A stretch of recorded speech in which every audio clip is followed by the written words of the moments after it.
नमस्कार माझ्या प्रिय विद्यार्थिनी मैत्रिणींनो. आपण पाठीमागच्या तासाला डॉक्टर खानखोजे तोरणची ओळख या पाठाच्या संदर्भामध्ये माहिती पाहिली होती आणि त्याच्या संदर्भामध्ये तुम्हाला मी पाठीमागच्या तासाला स्वाध्यायही दिलेला होता. तर पान नंबर 28 पहा, प्रश्न चौथा. या प्रश्न चौथ्याच्या संदर्भामध्ये काय सांगितलेलं आहे ते आपण पाहूया. मक्यापासून कोणकोणते पदार्थ तयार केले जातात त्यांची यादी तयार करा. तुम्ही तुमच्या फावल्या वेळेमध्ये या प्रश्नाचं संशोधन करायचं आहे किंवा या प्रश्नाचं उत्तर शोधून काढायचं आहे. काय सांगितलेलं आहे प्रश्न पहा. मक्यापासून कोणकोणते पदार्थ तयार केले जातात, कुठल्या कुठल्या प्रकारचे पदार्थ मक्यापासून तयार केले जातात याच्या संदर्भामध्ये तुम्ही काय करायची, माहिती लिहायची, उत्तर शोधायचं आहे. त्यानंतर पहा पान नंबर 29 वरती आपल्याला वाचन करायला सांगितलेलं आहे. आपल्याला काय सांगितलेलं आहे, वाचन करायला सांगितलेलं आहे. आपण वाचन करूया. पहा, आपण स्वतंत्र भारताचे नागरिक आहोत. आपल्या देशाचा राज्यकारभार घटनेनुसार चालतो.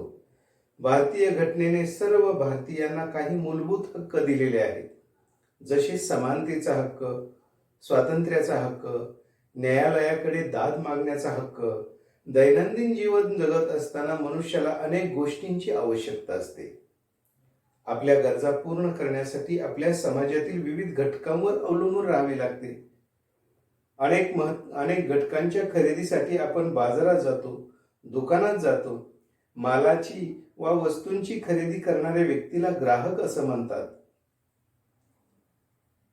काही प्रसंगी तर माल वा वस्तूंची विक्री करणाऱ्या व्यक्तीला विक्रेता असं म्हणतात. हे आपल्याला ठाऊक आहे. काही प्रसंगी ग्राहक व विक्रेता यांच्यामध्ये विवाद होतात. त्यांच्या हितसंबंधात बाधा व दुरावा निर्माण होतो.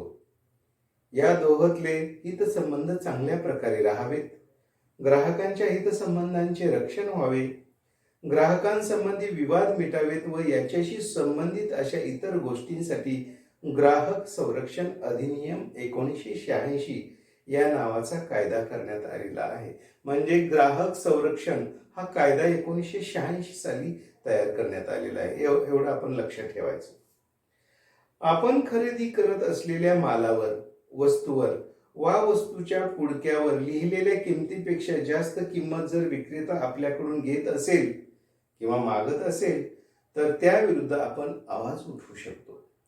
कोणताही विक्रेता नागरिकांच्या जीवितास वा सुरक्षिततेस घातक ठरणारा माल, बनावट माल ग्राहकास विकत असेल तर आपण या कायद्याचा आधार घेऊ शकतो. तक्रार निवारण करून घेण्यासाठी प्रत्येक ग्राहकास योग्य त्या ग्राहक मंचाकडे जाण्याचा अधिकार आहे. म्हणजे समजा आपण एखाद्या दुकानामध्ये गेलो किंवा दुसऱ्या कुठल्या दुकानामध्ये गेलो आणि त्या ठिकाणी आपल्याला वाटलं की याच्यामध्ये मालाच्या किमतीमध्ये जरा तफावत आहे, तर आपण तशा प्रकारची तक्रार ग्राहक मंचाकडे करू शकतो. ग्राहक संरक्षण अधिनियम 1986 हा कायदा त्याच्यासाठी तयार झालेला आहे. आता 29 पानावरचा पुढचा प्रश्न काय पहा. खाली दिलेला तक्ता पूर्ण करा. वाक्य, क्रियापद, क्रियाविशेषण आणि क्रियाविशेषणाचा प्रकार.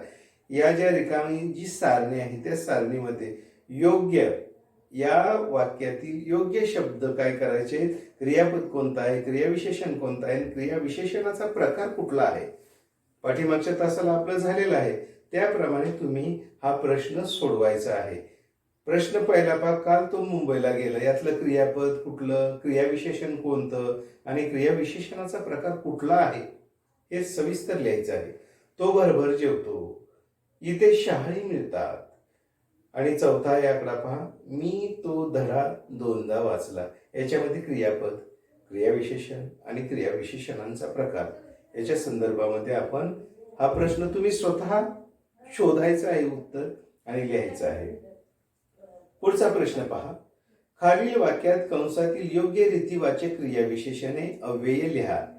रीतिवाचक क्रियाविशेषण अव्यय दिलेले आहेत पहा कंसामध्ये आणि ती योग्य त्या वाक्यामध्ये काय करायचे, लिहायचे आहेत. मी फक्त वाचन करतो या ठिकाणी. वाक्यातील कंसातील क्रियाविशेषणे पहा. ढसा सावकाश टपटप आपोआप. पहिला आकडा आहे पहा. माझ्या डोळ्यातून टिंबटिंब आसवी गळू लागली. योग्य जे आहे क्रियाविशेषण ते लिहायचं यावेळी तुम्ही. मी आईच्या गळ्यात पडून टिंबटिंब रडलो. तुम्हाला उत्तर सोपं आहे, लिहिता येतंय तुम्हाला किंवा लिहू शकाल तुम्ही. रात्र होताच सगळ्यांचे डोळे टिंबटिंब मिटू लागले. आणि ई आकडा आहे पहा. पक्षाने आपले पंख टिंब फडकवले. तर या कंसातील जी योग्य क्रियाविशेषण अव्यय आहेत ती क्रियाविशेषण अव्यय आपण काय करायचे आहेत, लिहायचे आहेत. संपूर्ण स्वाध्याय व्यवस्थित आणि स्वच्छ अशा अक्षरामध्ये काय करायचं आहे, लिहायचं आहे. आणि त्यानंतर आज आपण या पाठ 7वा कविता 7वी माझी मराठी या कवितेचं नाव आहे माझी मराठी. आणि या कवितेच्या कवयित्री आहेत मृणालिनी कानिटकर. मृणालिनी कानिटकर यांनी माझी जी माय मराठी आहे, आपली मातृभाषा, या मातृभाषेवरती आपले या कवितेमधून त्यांनी काय केलेले आहेत, विचार प्रकट केलेले आहेत. विचार व्यक्त, त्यांचं भाषा, त्यांचं त्या आपल्या या माय भाषेबद्दल असणारं अफाट आणि आघात असं प्रेम त्यांनी या कवितेमधून काय केलेलं आहे, सांगितलेलं आहे. तर या तासाला माझ्या प्रिय विद्यार्थिनी मैत्रिणींनो, या ठिकाणी मृणालिनी कानिटकर जोशी या कवयित्रीच्या संदर्भामध्ये आपण थोडीशी माहिती पाहूया. त्यांचा जन्म 1969 साली झालेला आहे. आकाशवाणी व दूरदर्शनवरील विविध कार्यक्रमांचं लेखन त्या करतात. सिमंतिनी हा कविता संग्रह प्रसिद्ध आहे. त्यांच्या कविता संग्रहाचं नाव काय आहे, सिमंतिनी. मातृभाषेविषयी आपल्या मनात आपुलकी असते. आपल्याला प्रत्येकाला आपली भाषा आवडत असते. आईची भाषा आपण त्याला म्हणतो किंवा मातृभाषा असं म्हणतो. आपल्या आईविषयी सर्वांना प्रेम असतं. तसे प्रेम मराठी भाषेविषयी सर्वांना वाटते.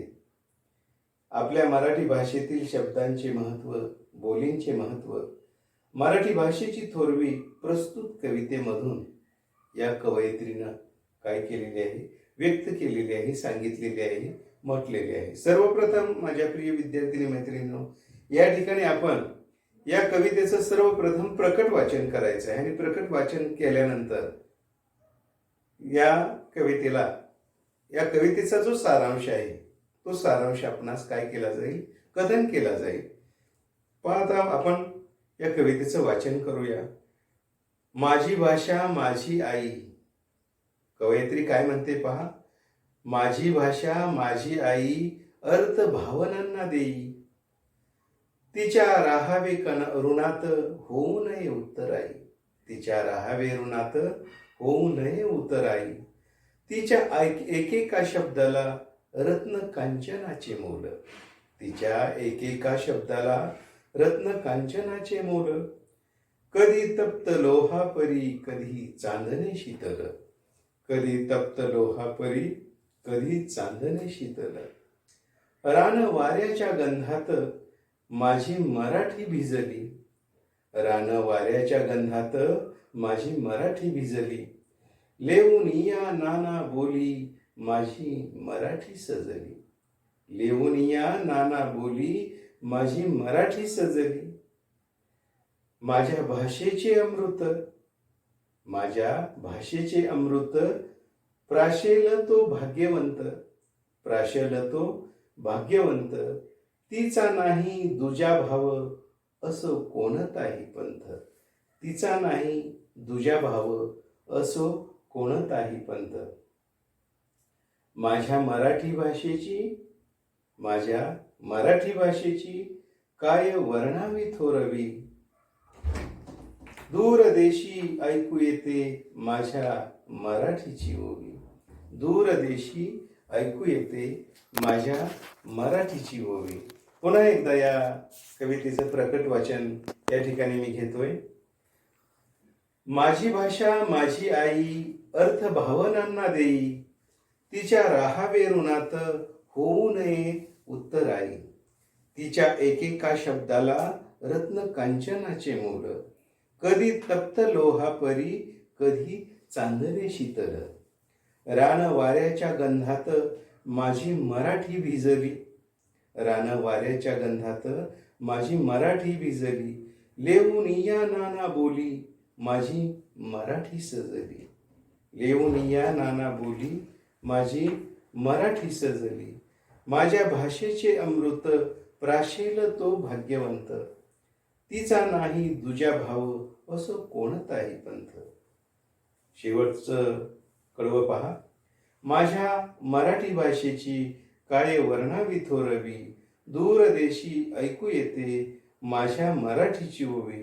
तर माझ्या प्रिय विद्यार्थिनी मैत्रिणींनो, आजच्या या तासाला आपण या कवितेचं प्रकट वाचन केलेलं आहे आणि या कवितेमध्ये जे काही शब्द आलेले आहेत, कठीण शब्द वाटणारे, ते शब्द या ठिकाणी मी लिहून दिलेले आहेत. पहा, तप्त लोहापरी म्हणजे उष्ण लोखंडासारखं, शीतल म्हणजे अत्यंत थंड, भाग्यवंत म्हणजे नशीबवान, थोरवी म्हणजे मोठेपणा किंवा गौरव. तर अशा प्रकारे जे काही कठीण शब्द असतील त्या या कवितेमध्ये ते तुम्ही घरी लिहायचं आहे. आणि घरचा अभ्यास म्हणजे ही जी कविता आहे, ही कविता आहे तशी आपल्या वहीमध्ये काय करायचे, उतरून काढायचे आहे. स्वाध्याय म्हणून, सुलेखन म्हणून उतरून काढायचे आहे. पुढच्या तासाला आपण या कवितेच्या संदर्भामध्ये माहिती घेऊन गायन करणार आहोत. धन्यवाद.